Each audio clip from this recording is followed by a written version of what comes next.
नमस्कार, बहुत बहुत स्वागत है आपका। आप देख रहे हैं हमारा बेहद खास प्राइम टाइम डिबेट शो ललकार। आपके साथ मैं हूं कुणाल गोस्वामी। तो लोकसभा चुनाव के 5 चरण की वोटिंग के बाद अब छठे चरण की बारी है और इस फेज में 8 राज्य और केंद्र शासित प्रदेश की 58 लोकसभा सीटों पर कल मतदान होना है। इन 58 सीटों पर 889 प्रत्याशी अपनी किस्मत आजमा रहे हैं। ये चरण ऐसा है जिसमें राजधानी दिल्ली की सभी 7 सीटें तो दिल्ली से सटे हरियाणा की सभी 10 सीटों पर इसी चरण में सियासी दलों की परीक्षा होगी। छठा चरण ऐसा है जहां कांग्रेस के पास एक भी सीट नहीं है, जबकि बीजेपी एक छत्र राज कायम कर चुकी थी। कांग्रेस को अपना खाता खोलना ही नहीं, अगर सत्ता में वापसी करनी है तो बीजेपी के दुर्ग को भेदे बिना यह संभव नहीं। वहीं पीएम मोदी को सत्ता की हैट्रिक लगानी है तो अपना दबदबा बनाए रखना होगा। इसके अलावा क्षेत्रीय दलों की भी अग्नि परीक्षा इसी चरण में होने जा रही है। छठे चरण में आधा दर्जन लोकसभा सीटें किसी दल को डरा रही हैं तो किसी को जीत की उम्मीदें जगा रही हैं। इन सीटों पर कुछ वोटों के इधर से उधर होने पर सियासी दलों का गणित बिगड़ सकता है। ऐसे में कोई भी राजनीतिक दल किसी तरह का कोई कोर कसर नहीं छोड़ रहा। छठे चरण में 6 लोकसभा ऐसी सीटें हैं जहां पर पिछले चुनाव में हार जीत का अंतर 1% से भी कम वोटों का रहा। उत्तर प्रदेश की मछली शहर श्रावस्ती सीट है तो हरियाणा की रोहतक सीट भी इसी लिस्ट में शामिल है।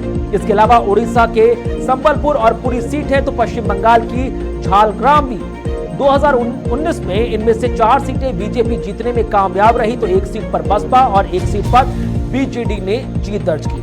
इस बार बदले हुए सियासी समीकरण के 1% वोट अगर इधर से उधर हुए या फिर किसी अन्य के खाते में गए तो सीटों को बचाना मुश्किल हो जाएगा। बहरहाल जो चुनाव ज्ञान वर्सेस पीडीए के फॉर्मूले पर शुरू हुआ था वो पर्सनैलिटी वर्सेस परसेप्शन और ऑप्शन वर्सेस अपोजिशन और लहर वर्सेस आंधी के इर्द गिर्द घूमता नजर आ रहा है। इसी सियासी समीकरण को और बेहतर ढंग से समझने का प्रयास करेंगे। 4 बड़े राजनीतिक दलों के खास चेहरे हमारे कार्यक्रम में जुड़ेंगे, लेकिन उससे पहले ये रिपोर्ट।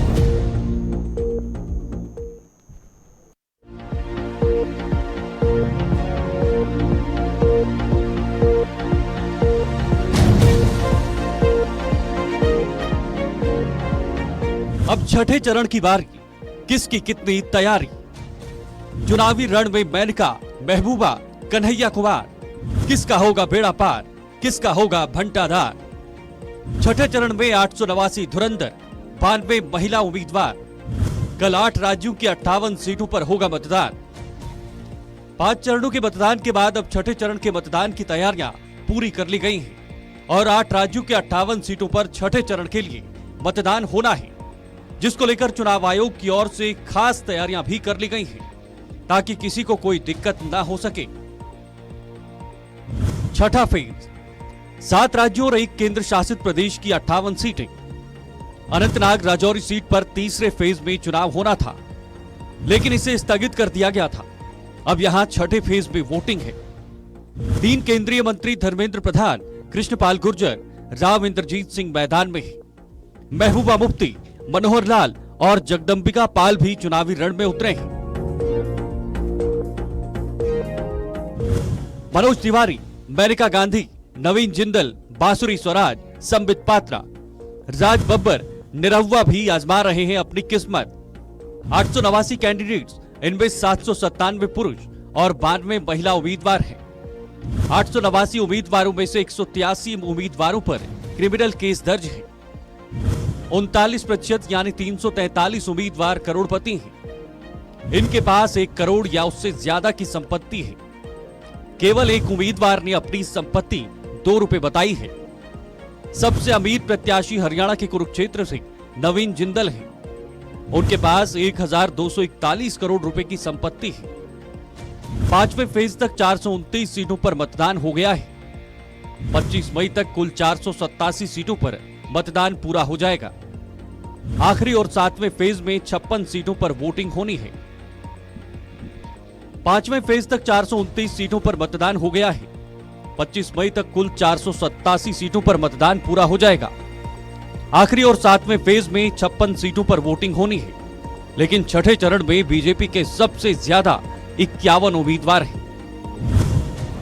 जाने किसके कितने प्रत्याशी हैं।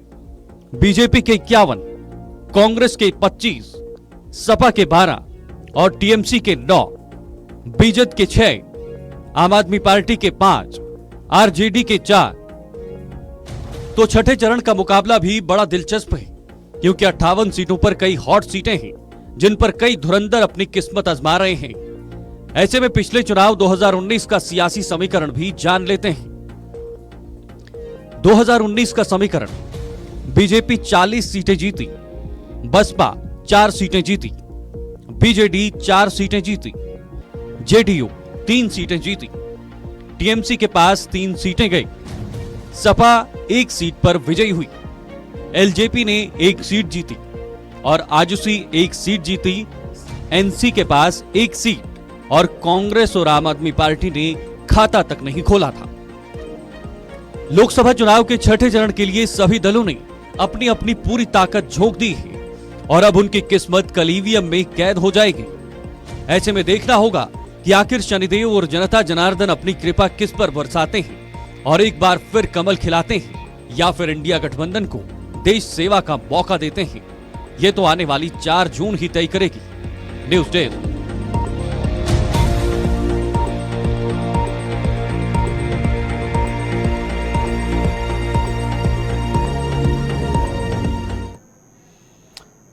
देखा आपने किस तरह से तमाम सियासी घटनाक्रमों के बीच, सियासी समीकरणों के बीच अब सबकी निगाहें छठे चरण पर है कि कौन छठा चरण जीतता रण नजर आएगा। इसी पर चर्चा को आगे बढ़ा रहे हैं 4 बेहद खास मेहमान हमारे साथ जुड़ रहे हैं। पवन गोयल भारतीय जनता पार्टी से नेता है, स्वागत, शुक्रिया आपका। हमारे साथ यश श्रीवास्तव है, कांग्रेस से प्रवक्ता हैं। हमारे साथ वैभव श्रीवास्तव हैं, आम आदमी पार्टी से प्रवक्ता हैं और साथ ही साथ धर्मेंद्र सिंह है, समाजवादी पार्टी से प्रवक्ता है। आप चारों का बहुत बहुत स्वागत, बहुत बहुत शुक्रिया। पवन जी, शुरुआत आप ही से करूंगा। कितनी उम्मीद नजर आ रही है छठा चरण? क्या भारतीय जनता पार्टी फिर से रण जीतती हुई नजर आएगी? 2019 के मुकाबले 2024 में समीकरण बदल गया है। दिल्ली में आम आदमी पार्टी और कांग्रेस एक ही छत्र के नीचे हैं, तो उत्तर प्रदेश में समाजवादी पार्टी और कांग्रेस एक ही गठबंधन के सामने। क्या ये गठबंधन या नए फॉर्मूले बीजेपी के लिए चुनौती है? मैं इस बात से बिल्कुल भी सहमत हूं। शुरू से जब से इलेक्शन चल रहा है, हमारा नारा आपकी बार 400 पार का। उसकी खास वजह है, जनता को चाहिए सड़क, जनता को चाहिए एम्स हॉस्पिटल, जनता को चाहिए स्कूल, जनता को चाहिए मेट्रो, जनता को चाहिए रेलवे, जनता को चाहिए घर, जनता को चाहिए पानी, जनता को चाहिए बिजली। तो ये सारे जो विकास के मुद्दे हैं, जिस तरीके से भारतीय जनता पार्टी ने 10 सालों में उतना काम करके दिखाया जितना पिछली सरकारों में 35 सालों में भी नहीं हुआ था। जिसका सबसे बड़ा फैक्टर ये है कि हम बार बार जनता के विश्वास की वजह से इस बार का नारा हमने अब की बार 400 पार का विकास के नजरिए से सोचकर लगाया। ऐसे ही कोई धरातल पे नहीं है। आप इन लोगों को अलायंस की जरूरत क्यों पड़ी? जितनी भी देश की बड़ी नेशनल पार्टियां थी, 28 दलों ने अपना एकजुट इंडिया अलायंस का नाम रखा और उससे इलेक्शन लड़ रहे हैं। इनको अलायंस करने की जरूरत इसलिए पड़ी थी क्योंकि जनता भारतीय जनता पार्टी के काम से खुश है और बढ़ चढ़कर उनको वोट दे दिया। और मैं बता रहा हूँ आपको, ये जो आज हम जो डिबेट कर रहे हैं कि क्या पे, बाद में हम डिबेट करेंगे जी आपका नारा सफल हो गया, इस पे आपकी क्या राय है? ठीक है, यश श्रीवास्तव, स्वागत, शुक्रिया आपका चर्चा में शामिल होने के लिए। कांग्रेस पार्टी इस बार छठे चरण से क्या उम्मीद लगा रही है? पिछली बार तो एक भी नंबर छठे चरण का आपके खाते में नहीं जुड़ा था, लेकिन इस बार कांग्रेस पार्टी दिल्ली में आम आदमी पार्टी के साथ है तो उत्तर प्रदेश में समाजवादी पार्टी के साथ। क्या ये कॉम्बिनेशन कांग्रेस के सूने पड़े गलियारे में कुछ खूबसूरत फूल खिलाएंगे छठे चरण में? ये जो आपने अभी आखिरी में एक पोएट्री जैसा एक टच दिया है, ये जरूर हमारे फिल्म इंडस्ट्री को देखना चाहिए। कई मूर्ख बैठ गए हैं बॉलीवुड में जिनके पास इतनी भी अच्छी लाइन नहीं है आजकल। दूसरी बात, मुझे पूरा विश्वास है कि छठा चरण जो पिछली बार हुआ था उसमें सेम यही सीटों पर तो चुनाव हुए नहीं होंगे, कुछ अंतर रहा होगा, समय कुछ अलग रहा होगा। और आज के समय में परमात्मा के भेजे हुए हमारे एक महान नेता बीजेपी के, जिनको ये नहीं मालूम है कि वो किस बलात्कारी को एंडोर्स कर रहे हैं, किस बलात्कारी के लिए वोट मांग रहे हैं, दिल्ली में किस छिछोरे गाने वाले उस घटिया सिंगर के लिए वो वोट मांग रहे हैं, किस कायर ने अपने विरोधी प्रत्याशी के लिए गुंडे भेजे थे, कौन सी जगह है वो कश्मीर में जहां पर पिछले कुछ सालों से लगातार टेररिस्ट एक्टिविटी बढ़ती ही जा रही है, घटने का नाम ही नहीं ले रही, और वहां पर ये फर्स्ट टाइम वोटर से वोट मांगने पहुंच जाते हैं। और उसके सामने आप कांग्रेस और विपक्ष को देखिए। हम पूरे देश की यात्रा पर निकले, पैदल निकले, देश के लाखों करोड़ों लोगों से मिले, किसानों को अपने साथ लिया, मजदूरों को, महिलाओं को, युवाओं को, अग्निवीर के सताए हुए बच्चों को, सबको हमने साथ लिया। और उनके सामने हमारे ये महान परमात्मा के भेजे हुए प्रधानमंत्री जो पटियाला में रैली करने गए हैं, तो युद्ध स्तर पर से सुरक्षा रखी गई है ताकि किसान वहां ना पहुंच जाए। अब आप बताइए, किसान प्रधान देश में एक रैली में किसान नहीं जाएंगे तो जाएगा कौन?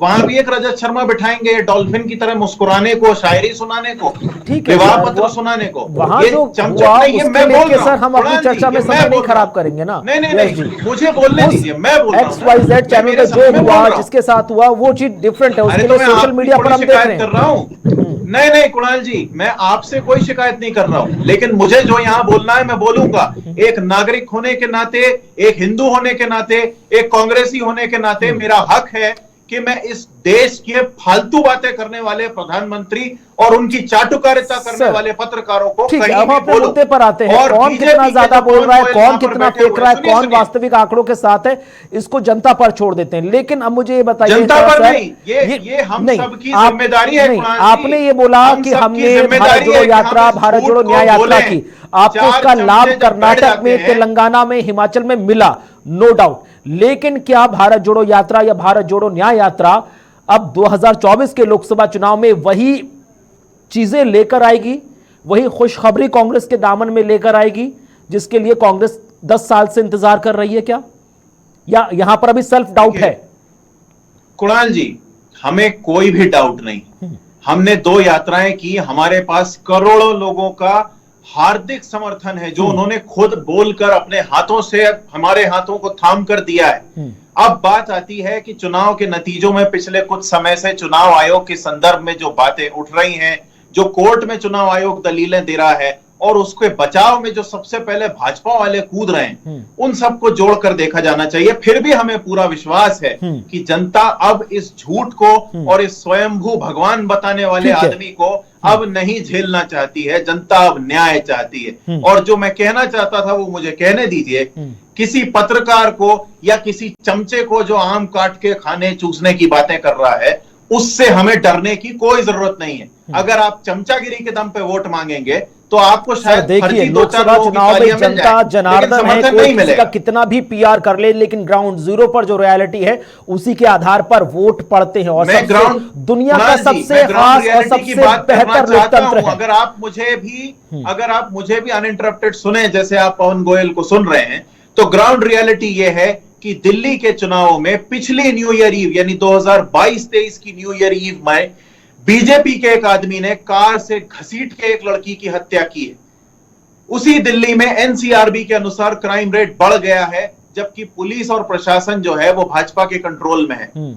और उसके अलावा आप उत्तर प्रदेश चले जाइए, स्टेट गवर्नमेंट कहीं से कहीं तक कोई 370 जिम्मेदार के नहीं खिलाफ अगर डरता हम है। तमाम व्यवस्थाओं को जमीन। ठीक है, मैं वैभव श्रीवास्तव से पूछता हूं। वैभव जी, स्वागत, शुक्रिया चर्चा में शामिल होने के लिए।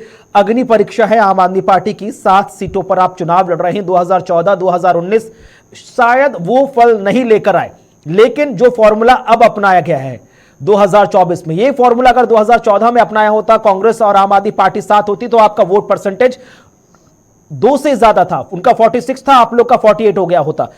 अब क्या उम्मीदें नजर आ रही हैं 2024 में? 4 सीटें आपकी, 3 सीटें कांग्रेस की, उम्मीद ज्यादा है? कुणाल जी, सबसे पहले तो आपको नमस्कार, और आपके द्वारा जो भी पैनलिस्ट हैं उनको नमस्कार, और जो भी श्रोतागण आपका प्रोग्राम देख रहे हैं उनको नमस्कार। कुणाल जी, सबसे पहले तो ये देश का जो चुनाव है ये लोकतंत्र को बचाने का चुनाव है। इस बार इंडिया अलायंस में जिस तरह की जितनी पार्टियां आई हैं, उन पार्टियों ने क्यों गठजोड़ किया है? क्योंकि हम सबका मानना है, हम गांधी को मानने वाले लोग हैं, हम अंबेडकर को मानने वाले लोग हैं, हम वो लोग हैं जो लोकतंत्र पे, संविधान पे भरोसा करते हैं। हम किसी मंदिर के नाम पे वोट नहीं मांगते, हम हिंदू मुसलमान करके वोट नहीं मांगते, हम किसी जात के नाम पे वोट नहीं मांगते, तो हम ना किसी परिवार के नाम पे वोट मांगते हैं।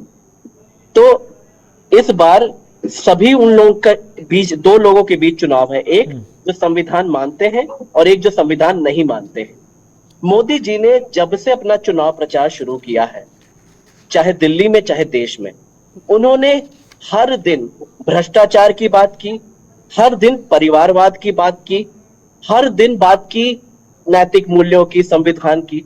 लेकिन अगर हम बात करें तो डीमोनेटाइजेशन और जो इलेक्टोरल बॉन्ड है, उससे बड़ा भ्रष्टाचार इस देश में किसी भी स्कीम, किसी भी रूप में, माध्यम से नहीं हुआ। और ये हम नहीं कह रहे, ये सुप्रीम कोर्ट के जजेस कह रहे हैं।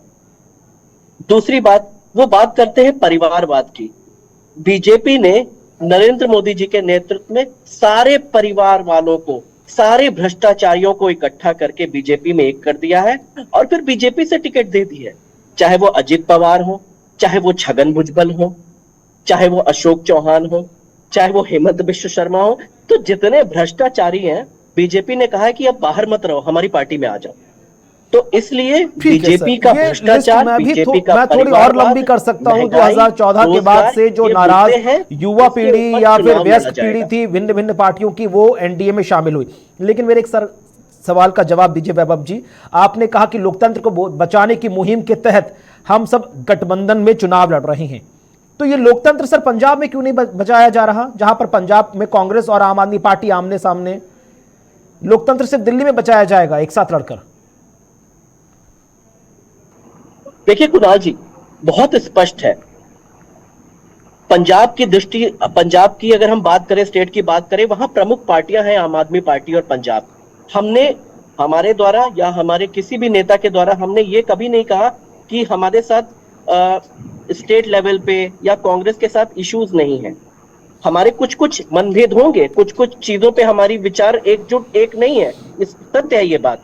लेकिन जब जब इस देश के संविधान को बचाने की बात है, देखिए बात तो तब होगी ना जब इस देश में नैतिक मूल्यों, संवैधानिक मूल्यों की रक्षा हो। आज यही तो मेरा सवाल है ना सर, सपा या जितनी भी इंडिया अलायंस की पार्टियां हैं, उनका गठजोड़ इसलिए हुआ है लोकतंत्र को बचाने के लिए। मैं वही चीज कह रहा हूं, लेकिन लोकतंत्र को बचाने के लिए जो फॉर्मूले हैं हर स्टेट में बदल क्यों रहे हैं?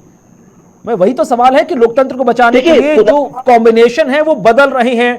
आपके इलेक्शन मैनिफेस्टो किसी भी पॉलिटिकल पार्टी का सेम नहीं है। कॉमन इलेक्शन मैनिफेस्टो होता तो शायद और सरलता से उसको एग्जामिन कर पाते। यश, अपना आप बात कर सकते हैं कंप्लीट। मैं बहुत देर से दिख रहा हूं, आप कुछ कहना चाह रहे हैं? मैं कह रहा हूं कुणाल जी, मैं आ रहा हूं, कॉम्प्लेक्स नहीं है, बहुत सिंपल है। मैं आ रहा हूं वैभव जी आपके पास। मैं कह रहा हूं, ठीक है यश जी, बात कंप्लीट कीजिए अपनी प्लीज। जी देखिए, कुछ ही दिनों पहले हमारे वरिष्ठ नेता पवन खेड़ा जी इस बारे में बात कर चुके हैं। पंजाब में खड़े होकर उन्होंने बताया था कि पंजाब में कांग्रेस मुख्य विपक्षी पार्टी है। ऐसे में यदि हम जाके वहां पे पक्ष और विपक्ष एक हो जाएंगे तो ये जनता की सुनवाई के खिलाफ जाने वाली बात है। इसीलिए हमने अपने दायित्वों को वैसा का वैसा रखा है। अब इस बात पे हंसने वाले पवन गोयल जी को मैं याद दिला दूं कि कल एक दूसरे चैनल में जो मैं अभी नाम ले रहा था, वो व्यक्ति एक मैरिज कार्ड सुनाते हुए उसी तरह मुस्कुरा रहे थे जैसे अभी पवन गोयल मुस्कुरा रहे हैं। चमचागिरी की हद, शेरो शायरी सुनाई जा रही है। बजाय सवाल पूछने के प्रधानमंत्री का ओथ सेरेमनी लिख के आप यूट्यूब पे वीडियो डाल रहे हैं। आप मतलब वो व्यक्ति, वो चैनल। ऐसे समय में देश की जनता की जिम्मेदारी है, हमारी भी है और हक भी है कि हम खुलेआम इन लोगों को कॉल आउट करें, इनसे पूछें कि अगर आप महिला सम्मान पर वोट मांगने खड़े होते हैं तो मणिपुर में कहां ताली बजा रहे हैं आप बैठ के? दिल्ली में उस कार से घसीट के हत्या करने वाले के खिलाफ आपने कोई प्रक्रिया क्यों नहीं चलाई? महिला पहलवानों पर जब पैर रखे जा रहे थे तब आप कहां थे? और इस देश में अडानी जब घटिया कोयला क्लीन फ्यूल बता के बेच देता है तब आप क्या करते रहते हैं? जब इस देश के करोड़ों युवा महीनों मेहनत करते हैं, सालों मेहनत करते हैं और अग्निवीर के नाम पे उनसे धोखा होता है, तब आप क्या करते हैं? ठीक है, पवन जी से जवाब ले लीजिए प्लीज। ठीक है, आज 16 में समय कम है मेरे पास, प्लीज। तब आप कुणाल जी, मैं बड़े ध्यान से सुन रहा था और मैंने इनको इंटरप्ट भी नहीं किया। मैंने अपने छोटे भाई यश को और वैभव जी को पूरा समय दिया। मैं ये बात कहना चाह रहा हूँ कि ये वही लोग हैं जो आम कांग्रेस की पार्टी, भारतीय जनता पार्टी की बी टीम आम आदमी पार्टी को बताती थी और आम आदमी पार्टी यही वो कहती थी कि कांग्रेस और भाजपा दोनों ही भ्रष्टाचार की।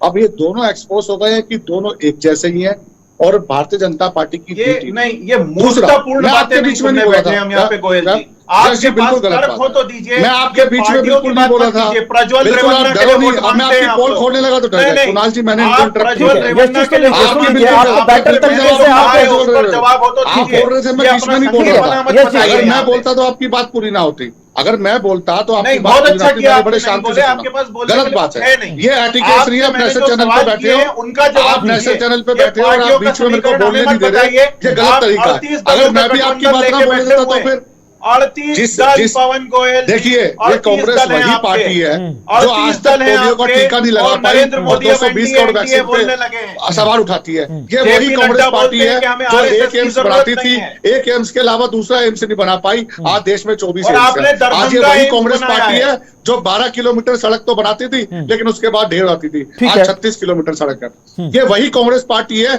जो महिलाओं के सम्मान की बात करती है लेकिन कभी सोचा ही नहीं था कि महिलाओं के लिए शौचालय भी बनने चाहिए। आज 12 करोड़ शौचालय अरे है। शर्म ये आ रही वही है, कांग्रेस पवन पार्टी गोयल। है जो प्रज्वल गैस ठीक है, सिलेंडर यश, की पार्टी वाले। 400 रुपए का सिलेंडर एक सेकंड 800 रुपए में प्लीज कितने प्लीज जगह देखिए, चौथा मेहमान हमारे पास बैठा है, बहुत देर से आप सबको 35 शांति करोड़ से सुन रहा है, उसकी भी सुन लेते हैं ना। वो सिर्फ खिड़की से झांकने के लिए नहीं कोई बैठे ऐसा हुए नहीं कर रहा हैं। है। ठीक है, मैं 10 आऊंगा। साल से यश हम प्लीज, बकवास सुन आज रहे समय हैं। कम है चर्चा के लिए। प्लीज शौचालय की बात प्लीज कर रहे हैं, आपको मैं मणिपुर मैंने तो बोलूंगा। क्या मैं किया? समझ गया मैंने सर। बात यश जवाब जी, दिया, एक जवाब ऑडियो डाउन दिया, कीजिए फिर- प्लीज, ऑडियो डाउन कीजिए।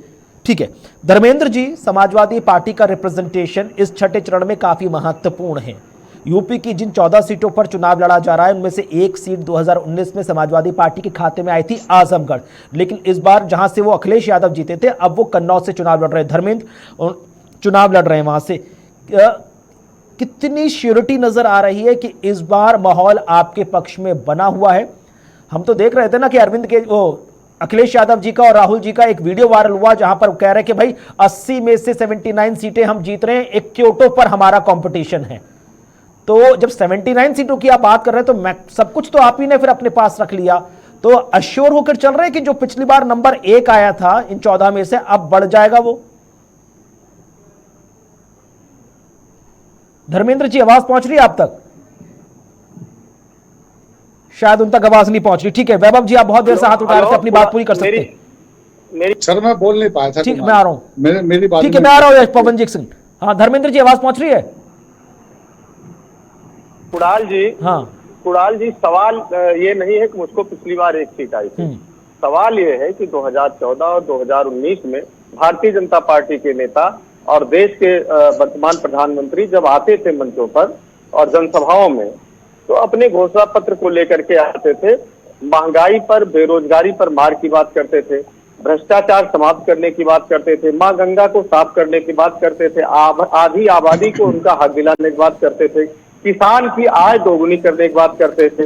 इस बार वो 2 बार जो इन्होंने भूरे बादल का जो धुंध क्रिएट किया था और छट गया है। इस बार जो पहले 5 चरण के जो चुनाव हो चुके हैं उसमें हम लोगों ने ग्राउंड लेवल पर देखा कि किस तरह से नौजवान ये पूछ रहा है कि आपने मुझसे नौकरियों का वादा किया था, नौकरियां देने के बजाय आपने अग्निवीर योजना हमें थमा दी।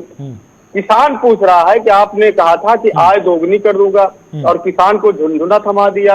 अभी हमारे साथी बता रहे थे एनसीआरबी के आंकड़े के अनुसार किसानों की आत्महत्या दर बढ़ गई, मजदूरों की आत्महत्या दर बढ़ गई। किस तरह से कोविड के दौरान मनमाने फैसले के नाते लाखों लोगों को पैदल चल करके अपने घरों को जाना पड़ा। संसाधन देश के थे जिसका इस्तेमाल हो सकता था, लेकिन आपकी मनमानी के आगे वो सब खड़े हो गए। एक दिन अचानक आपको सपना आया, आपने ठप कर दिया कि लोग जो मजदूर बाहर नौकरियां करते थे, काम करते थे, वो पैदल चलते रहे, बच्चों को लेकर के, अपनी संपत्ति को लेकर के, उनके छाले पैरों में नीचे ही नहीं ऊपर पड़े। और आपने देखा किस तरह से जब एक बैलगाड़ी में जब एक बैल जो है मर जाता है और चलते चलते लगातार, तो किस तरह से मजदूर अपना कंधा लगा करके बैलगाड़ी खींचता है, ये सारे देश में देखा है। उसका जवाब महिलाएं कह रही हैं कि आपने हमारे साथ धोखा किया और हमको महंगाई से आपने बर्बाद कर दिया, हमारा चूल्हा जलना लेकिन मुश्किल हो गया धर्मेंद्र है। जी, महंगाई और रोजगार एक ऐसा विषय है ना जिस पर आप सभी को ऑल द टाइम सेटिस्फाई नहीं कर सकते।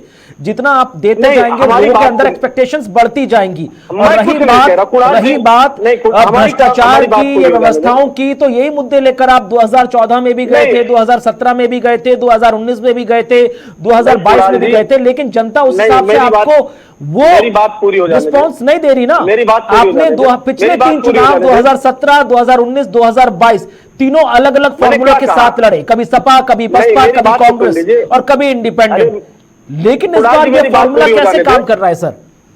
मेरी बात पूरी हो जाने दे, मैं बता रहा हूँ, ग्राउंड रिपोर्ट ही आपको दे रहा हूँ। व्यापारी जा रहा है तो कह रहा हमको आपने जीएसटी के जाल में फंसा दिया, किसान जा रहा कह रहा 750 किसानों के हत्या के जिम्मेदार के खिलाफ मैं मत करूंगा।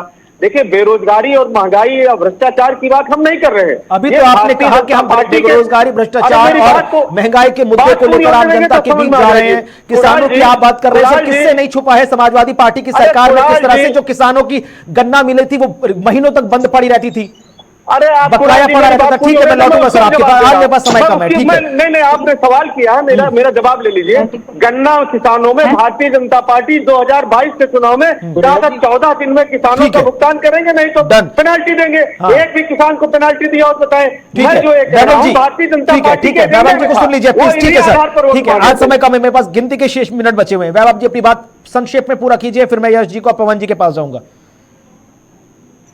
ठीक है कुणाल जी, मैं बस एक बार फिर से आपके द्वारा सभी लोग जो प्रोग्राम देख रहे हैं उन सबसे निवेदन करूंगा कि हमें सोचना है कि हम इस देश को किस तरह से आगे लेके जाना चाहते हैं। हमारे पास क्या हम मुद्दों की राजनीति करेंगे या फिर हम हवा हवाई राजनीति करेंगे जो भाजपा आदरणीय नरेंद्र मोदी जी के नेतृत्व में कर रही है। हमारे लिए बिजली, पानी, जिस तरह से काम दिल्ली मॉडल पे हुआ है, हम उस मॉडल पे सरकारों से अपेक्षा करेंगे या उस मॉडल पे अपेक्षा करेंगे जहां पर सिलेंडर इस समय 1200 के पार है और पेट्रोल लगभग सेंचुरी मार रहा है। सो महंगाई, भ्रष्टाचार, और मुझे स्पष्ट है, मैं क्योंकि हम अभी भी मैं जनता के बीच में हूँ, जनता इससे बहुत त्रस्त है। और दिल्ली की खासतौर से जनता के साथ मैं अगर जाऊं, यहाँ पे अरविंद केजरीवाल जी का जो बिजली पानी का मॉडल है, स्कूल का, अस्पताल का जो मॉडल है, उससे जनता इतनी खुश है कि इंडिया गठबंधन को वो जिता रही है और नरेंद्र मोदी जी कम से कम दिल्ली में 0 पे आउट होते हुए दिख रहे हैं। ठीक है, अब लेकिन एक चीज बहुत महत्वपूर्ण है ना यश जी, मैं आपसे समझना चाहूंगा, अगर 2019 का अगर हम चुनाव देखें यश जी, कांग्रेस पार्टी के 2 कैंडिडेट थे इन्हीं दिल्ली की 7 सीटों पर, विजेंद्र सिंह और दूसरे अरविंदर सिंह लवली, लेकिन दोनों ही आपके लोकसभा कैंडिडेट 2019 के अब वो भारतीय जनता पार्टी के साथ हैं। लगातार दिन ब दिन जो कुनबा टूटा या जो आपके बैकबोन के नेता जो छोड़कर एनडीए में चले गए, आपको लग रहा है कहीं भी 1% की शायद उनके जाने से कुछ नुकसान हो सकता है? मैं आऊंगा बाबू जी। यश जी, आसमान से जी यश जी, आसमान से हमेशा तारे टूट टूट के गिरते रहते हैं, आसमान नहीं गिरता है कुणाल जी। कांग्रेस एक सागर है, नेताओं की कमी नहीं है और हमारे पास इस समय जनता के सत्य की शक्ति है, करोड़ों लोगों की आत्मा हमारे साथ है, अंतरात्मा से उनका समर्थन है। हम सत्य और न्याय के लिए खड़े हैं। हमने खुद को भगवान बता के महिलाओं पर अत्याचार होते समय चुप बैठ के तमाशा नहीं देखा है। जनता ये देख रही है और जनता चमचों को भी देख रही है, खुद को भगवान पवन जी, क्लोजिंग कमेंट, तमाम जो आरोप लगे, तमाम जो एक्सपेक्टेशंस हैं आपसे। जी, मैं पहली बात तो ये बता दूं, दिल्ली के अंदर 7 सीटें भाजपा जीत रही है, उसका कारण मैं बताता हूँ क्यों। आप और कांग्रेस दोनों पार्टी एक ही है, सब अब दिल्ली की जनता ने, देश की जनता ने देख लिया है। 500 स्कूल नहीं बने, 50 कॉलेज नहीं बने, 50 हॉस्पिटल नहीं बने, फ्री वाईफाई नहीं मिला, 15 लाख सीसीटीवी कैमरे नहीं लगे, हजार मोहल्ला क्लिनिक नहीं बने। इन्होंने तमाम 76 वादे जन लोकपाल बिल हो चाहे कोई भी काम 15 लाख नहीं किया, जिसकी वजह से भारतीय जनता पार्टी देश के प्रधानमंत्री देखना बेहद खास होगा कि पहले चरण के तहत जो 58 सीटों पर कल मतदान होने जा रहा है उसमें जनता कितना बढ़ चढ़कर मतदान करेगी। बहुत बहुत शुक्रिया आप चारों खास मेहमानों का हमारे साथ चर्चा में शामिल होने के लिए, समय इतनी इजाजत दे रहा था। बहरहाल कल का दिन बेहद खास रहेगा जब सुबह 7 बजे से मतदान की प्रक्रिया शुरू हो जाएगी। कुल 58 लोकसभा सीटों पर मतदान होगा, जिसमें उत्तर प्रदेश के साथ साथ दिल्ली के साथ हरियाणा के साथ जम्मू कश्मीर और जम्मू कश्मीर के साथ साथ उड़ीसा तक राज्य शामिल हैं। जनता जनार्दन है, जानती है ग्राउंड जीरो पर क्या मुद्दे हैं जिस पर उन्हें वोट की ताकत से अपने 5 साल के भविष्य की नींव को और मजबूत करना। बहरहाल हमारी प्राइम टाइम डिबेट ललकार में आज बस इतना ही। वक्त छोड़ने से ब्रेक का, खबरों का सिलसिला जारी रहेगा। देखते रहें JK24/7 न्यूज।